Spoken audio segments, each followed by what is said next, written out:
Dans cette vidéo, nous allons voir quelle est l'équation cartésienne d'un plan et comment l'utiliser. Commençons par la propriété. Si j'ai un vecteur n de coordonnées ABC, qui est un vecteur normal au plan P, alors le plan P aura pour équation cartésienne ax plus by plus cz plus d égale 0, avec d, un réel fixé en fonction d'un des points par lequel passe le plan P. Réciproquement, si les nombres a, b, c sont trois nombres réels, non tous nuls, l'ensemble des points M de coordonnées x, y, z de l'espace, tels que ax plus by plus cz plus d égale 0, est un plan de vecteur normal n de coordonnées a, b, c. Donc quand j'ai l'équation cartésienne d'un plan, en prenant les coefficients de x, de y et de z, j'obtiens un vecteur normal au plan. Et réciproquement, si je connais un vecteur normal au plan et un point du plan, je peux déterminer une équation du plan. Nous allons démontrer cette propriété qui fait partie des démonstrations à connaître. Alors dans un premier sens, soit P un plan de vecteur normal n de coordonnées ABC et passant par le point A de coordonnées x, y, a, z, a, je vais montrer que son équation cartésienne sera de la forme ax plus by plus cz plus d égale 0. Alors, on utilise une propriété que nous avons vue précédemment. P, c'est un plan qui a pour vecteur normal n et qui passe par A. Par conséquent, c'est l'ensemble des points de coordonnées x, y, z de l'espace tels que vecteur AM scalaire n égale 0. N, c'est un vecteur normal, donc il est orthogonal à tout vecteur AM du plan. Donc, je vais utiliser la définition analytique du produit scalaire. Le vecteur AM, voici ses coordonnées.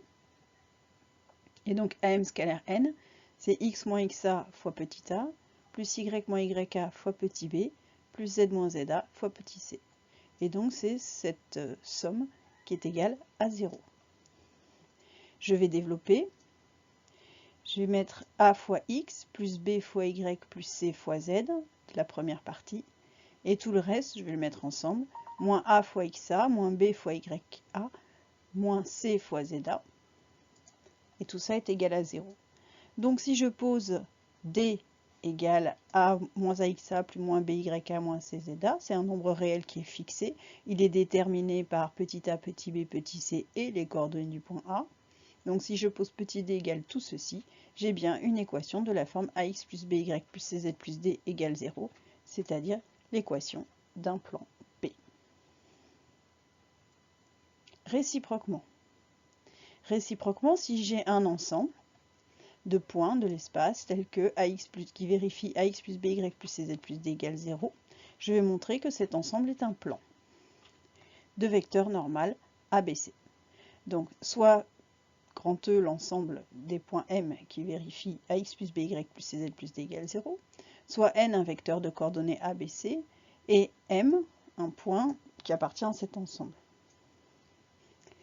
Les nombres ABC sont non tous nuls, ils ne sont pas nuls tous en même temps, donc je vais, quitte à permuter, supposer que A est différent de 0.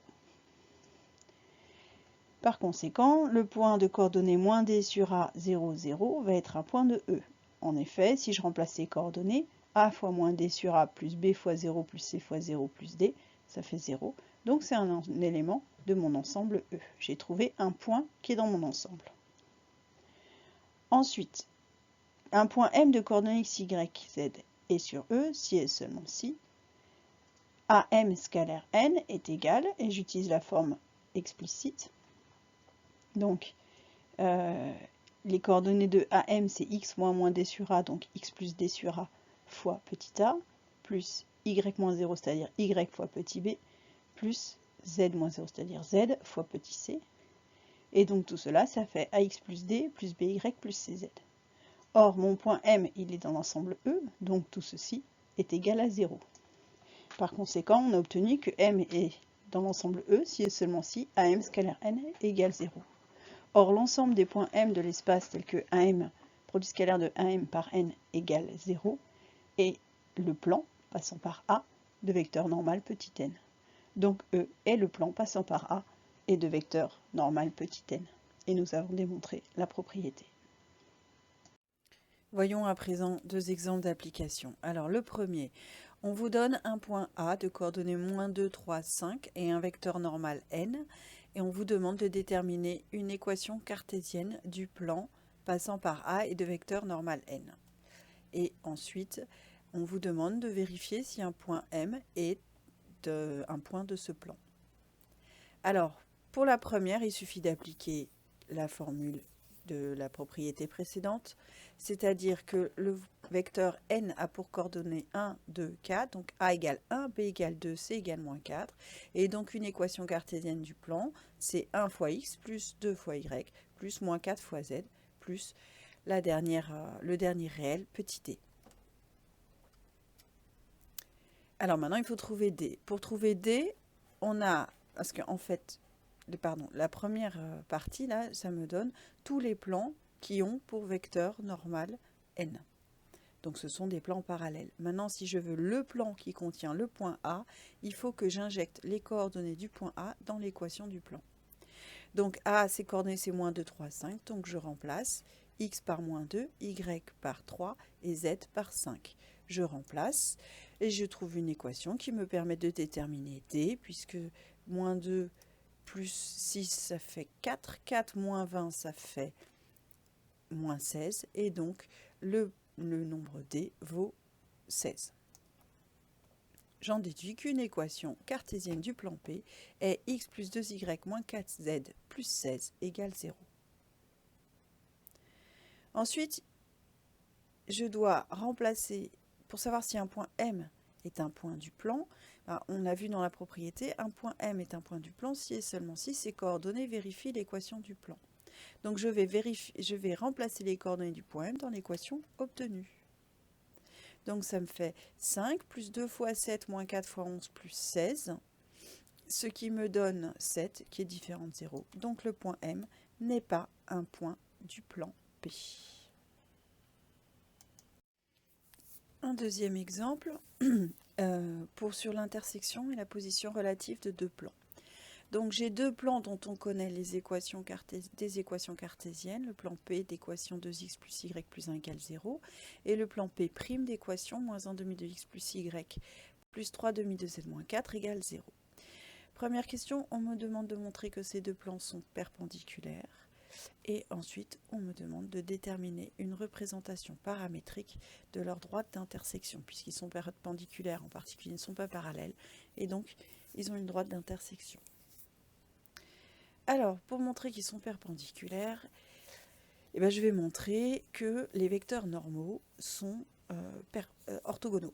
Si les vecteurs normaux sont orthogonaux, ça veut dire que les plans, eux, sont perpendiculaires. Alors, comme une équation du plan P, c'est 2x plus y plus 0 fois z plus 1 égale 0, j'en déduis que le vecteur de coordonnées 2, 1, 0 est normal au plan P. Pour le plan P', je vais prendre les coordonnées de x, moins 1 demi, de y 1 et de z 3 demi, et donc j'obtiens le vecteur n' qui est normal au plan P'. Ensuite, si j'avais voulu montrer que ces deux plans étaient parallèles, j'aurais montré que les vecteurs n et n' étaient collinéaires, ce qui n'est pas le cas. Mais là, je veux montrer que les plans sont perpendiculaires, donc je vais montrer que les vecteurs n et n' sont orthogonaux. Pour montrer que les vecteurs sont orthogonaux, il faut que j'utilise le produit scalaire. Donc, je fais le produit scalaire de mes deux vecteurs, 2 fois moins 1 demi, plus 1 fois 1, plus 0 fois 3 demi, ça me donne moins 1 plus 1 plus 0, ce qui me donne 0. Les vecteurs sont orthogonaux, donc les plans P et P' sont perpendiculaires. À présent, je dois déterminer l'intersection des deux plans. Un point est sur un plan si ses coordonnées vérifient une équation cartésienne du plan. Donc, si le point à coordonnées x, y, z est dans le plan P, alors 2x plus y plus 0z plus 1 égale 0. Idem pour le plan P'.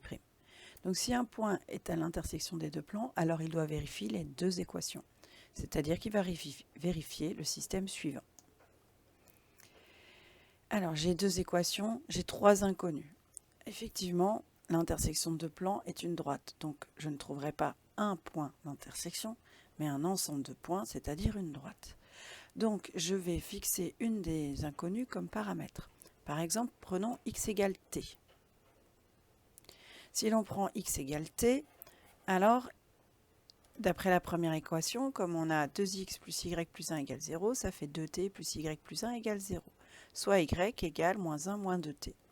Maintenant, dans la deuxième équation, je vais remplacer x par t et y par moins 1 moins 2t, ce qui va me donner moins 1 demi de t, moins 1 moins 2t plus 3 demi de z, moins 4 égale 0.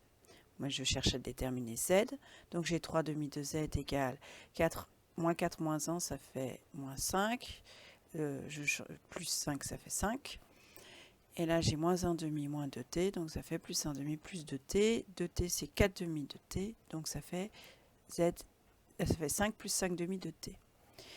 Donc z égale, je divise par 3 demi, c'est-à-dire que je multiplie par 2 tiers, et ça fait, j'ai une simplification, donc 5 tiers de t plus 10 tiers.